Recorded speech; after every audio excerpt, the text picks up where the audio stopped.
Bonjour les amis. Alors je viens de terminer la deuxième passe sur les bandes à joints là, de la maison que je suis en train de construire.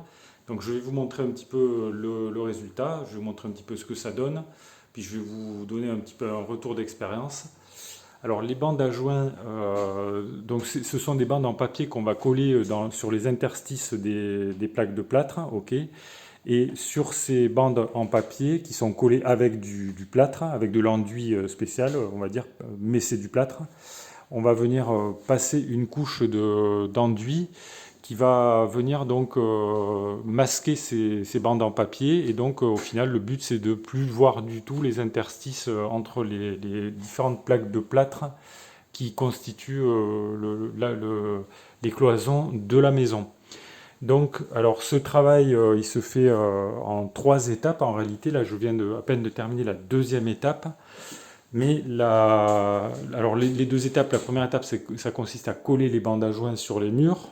Puis, on va les recouvrir. Et il y a encore une troisième étape. On appelle ça des passes. En fait, la troisième passe, ça consiste à utiliser un enduit de lissage et qui, pour obtenir un degré de finition pas parfait, mais très, très correct, on va dire, très propre, et qui va venir un petit peu finir de couvrir un petit peu les aspérités là qu'on peut voir sur les bandes telles qu'elles sont au moment de la deuxième passe.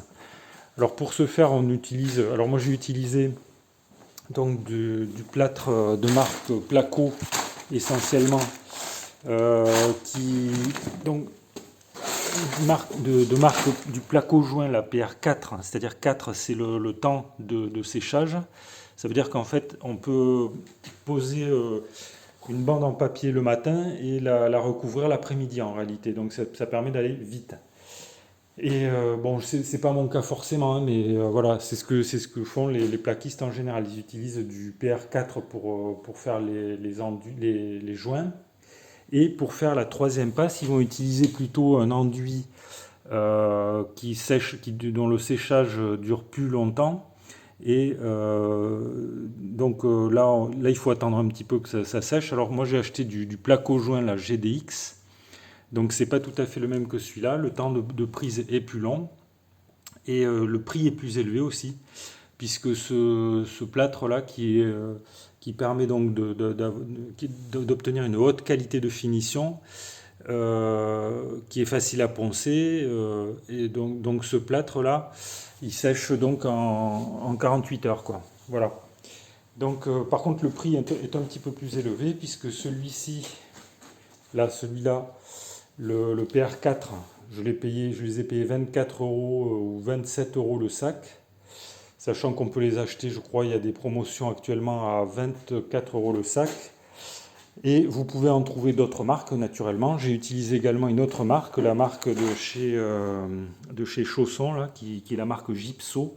Donc celui-ci, c'est du 4 heures, du prise rapide 4 heures, quoi, pour faire les joints comme ça, là. Et voilà, donc le prix c'est à peu près le même, hein. Entre ça et Placo, là, c'est 20, 25, 27 euros, je crois, par là, dans ces eaux-là, quoi. Par contre, celui-ci est un petit peu plus cher, je crois que c'est 30, je l'ai payé 36 euros. Et j'ai acheté ça chez Monsieur Bricolage, c'est là où j'ai trouvé le prix le plus bas. Sachant que chez Brico Dépôt, je crois qu'ils le vendent quand même quelque chose comme 45 euros, quelque chose comme ça, quoi. Voilà, donc alors le bilan de ce travail, je crois que j'en ai déjà parlé dans d'autres vidéos. C'est un travail qui est très, très long, en fait, très fastidieux. C'est très très répétitif, quoi. Une fois qu'on a fait une bande, bon ben voilà, c'est toujours pareil, quoi. Là, moi, dans mon cas, dans la maison, j'ai fait au niveau des bandes, j'ai utilisé 330 mètres, j'ai fait 330 mètres de bande à joint, quoi. Donc ça fait x2, ça fait à peu près 660. Et il faut encore que je repasse l'enduit de finition sur tout ça. Donc c'est très long. Alors, j'ai mis environ une quinzaine de jours. Il va me falloir, je pense, au moins encore 5 jours de plus pour la finition. C'est l'étape donc qui précède la peinture, en fait, la mise en place d'un après d'abord, d'une sous-couche, on va dire, sur la totalité des cloisons. Puis après, on peut passer à l'étape de la peinture. Donc, alors la question que vous vous posez peut-être, c'est, bon, au niveau technique, alors déjà, c'est réputé pour être assez difficile. Bah oui, moi je l'avais jamais fait auparavant, mais bon, c'est vrai que c'est pas simple. Au départ, on a tendance un petit peu à tâtonner. Et, alors le plâtre, c'est une matière qu'il faut prendre en main, quoi. Il faut apprendre les dosages. Alors soit on le fait trop liquide, dans ce cas-là ça va pas, il coule, ou soit on le fait trop sec, on peut dire, et dans ce cas-là ça va pas non plus, ça fait des grumeaux. Donc il faut trouver un entre-deux. Alors vous voyez ce qui se passe quand il est trop liquide, ben, on en fait tomber par terre, quoi. Voilà. Ce qui augmente la consommation finale de plâtre. Alors ensuite, bon, au bout d'un moment, de toute façon, au bout de 50 mètres de bande, vous commencerez déjà à maîtriser la matière, il n'y a pas de problème. Et puis quand vous aurez fait 200 mètres, bon, ben, après ça va mieux, évidemment. Mais c'est vrai que c'est assez désarçonnant et c'est difficile de faire quelque chose de très très propre dès le départ, quoi. On a tendance à vouloir être un petit peu perfectionniste, et je crois que c'est une erreur puisque de toute façon, tout ça, ça va être recouvert par l'enduit de finition. Donc, on peut essayer de s'appliquer au maximum. Mais s'il y a des petits défauts, c'est pas très très grave, quoi. Il y a 3 passes qui sont prévues. Je pense que je comprends pourquoi, après l'avoir fait, il faut plutôt 3 passes que 2 pour gommer toutes les petites aspérités, quoi.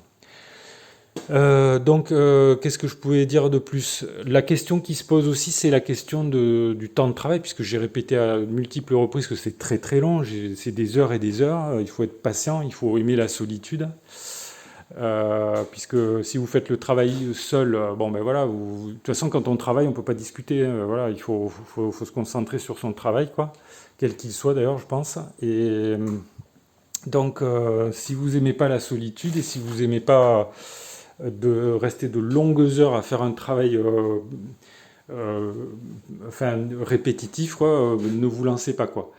Alors il y a aussi une question qui se pose, c'est la question de la rentabilité de ce travail. Est-ce que, vu le temps passé, est-ce que c'est vraiment rentable de vouloir faire ce travail par soi-même? Euh, alors là, la question, on ne peut pas répondre comme ça de but en blanc. Ça dépend un peu de chaque personne. Ça dépend un peu de ce que vous faites dans la vie. C'est-à-dire que si vous avez un travail à haute valeur ajoutée, je sais pas moi, que vous gagnez 100 euros de l'heure, je sais pas si ça existe ou pas, évidemment, il ne faut pas vous lancer par vous-même, quoi. Il vaut mieux vous concentrer, vous focaliser sur votre travail à haute valeur ajoutée plutôt que de faire ce travail à basse valeur ajoutée. Dans ce cas-là, vous avez sûrement intérêt à faire ce travail, quoi. Par contre, si vous avez un travail à 12 euros de l'heure ou au SMIC, dans ce cas-là, là vous ferez des économies, quoi, parce qu'un professionnel, il va pas vous faire ce genre de travail fastidieux et un petit peu délicat et très long. Il va pas vous facturer ça 500 euros, quoi. Et voilà. Donc là, peut-être, donc, si vous avez habituellement une activité qui n'a pas une très forte valeur ajoutée, dans ce cas-là, le mieux c'est peut-être de le faire, quoi. Alors voilà, ou alors si vous avez de l'argent de côté ou des capitaux, je sais pas, c'est possible. Il vous faut arbitrer la chose, quoi, entre l'ennui et le temps passé à faire ça et l'intérêt, quoi, de le faire, quoi, tout simplement. Voilà. Donc moi j'ai choisi de le faire par moi-même et je répète, c'est vrai, c'est quand même quelque chose de long, fastidieux et pénible. Alors dites-moi les amis ce que vous en pensez. Est-ce que vous l'avez déjà fait, ce genre de travail? Est-ce que vous pensez qu'il est préférable de le faire faire par quelqu'un, même si ça vous coûte plus cher que de le faire par vous-même? Ou au contraire, est-ce que vous êtes adepte de tout faire par vous-même, quoi, quitte à souffrir, si on peut parler comme ça, au travail, quoi, pour faire cette activité. Voilà les amis, donc si vous voulez laisser votre avis dans les commentaires sous la vidéo, abonnez-vous à la chaîne si ça vous intéresse, comme ça vous verrez l'évolution de mon chantier. Là j'ai l'étape suivante, donc ça va être la couche de finition. Je pense que j'en ai pour environ une semaine pour faire toute la maison qui fait un petit peu moins de 100 mètres carrés. Donc abonnez-vous si vous ne l'avez pas encore fait, cliquez sur le pouce j'aime si ça vous a intéressé. Merci les amis pour votre attention et je vous dis à bientôt pour de nouvelles vidéos.